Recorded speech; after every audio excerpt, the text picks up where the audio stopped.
नमस्कार दोस्तों, मैं हूं शैलेश। दोस्तों, अभी हाल ही में सोशल मीडिया पे अतुल सुभाष का वीडियो सब चल रहा है। वो केस चल रहा है, क्या उसके साथ हुआ था। लेकिन आज हम बात करेंगे कि सिस्टम में कहाँ कमी है। दोस्तों, कोई भी इंसान फर्जीवाड़ा केस डाल देता है और वो आराम से चैन की नींद सो जाता है। अभी सामने वाले पे है, जिस पर केस किया है, उसको साबित करना है कि भाई मैं निर्दोष हूँ। वो बेचारा टेंशन में आ जाता है, उसकी पूरी लाइफ ख़राब हो जाती है, परिवार ख़त्म हो जाता है, बैंक बैलेंस ख़त्म हो जाता है, लास्ट में आत्महत्या करने पर मजबूर हो जाता है। उसकी वाइफ ने 9 केस फर्जी दाखिल किए थे। वो तो चैन से बैठी थी, ये बेचारा टेंशन में आ गया था। तो फर्जीवाड़ा केस लगाना ही एक जुर्म होना चाहिए, बहुत बड़ा अपराध होना चाहिए, इस पर बहुत बड़ी सज़ा होनी चाहिए।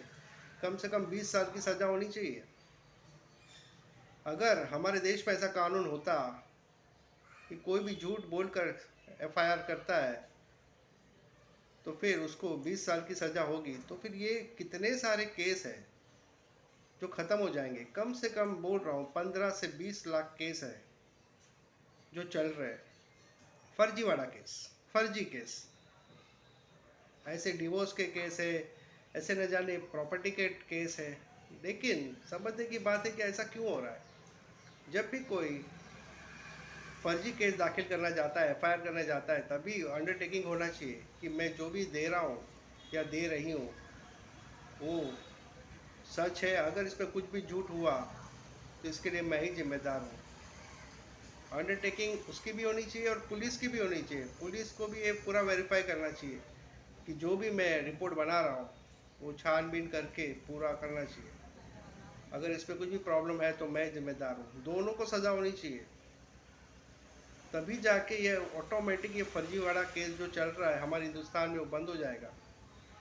बिंदास चल रहा है दोस्तों, बिंदास, कोई रोकने वाला नहीं है। रोज कम से कम 350 मर्द पूरे देश में इसी केस में, डिवोर्स वाले केस में, एलिमनी वाले केस में आत्महत्या कर रहे हैं। 350 से 400 रोज का, पूरे भारत का डेटा है।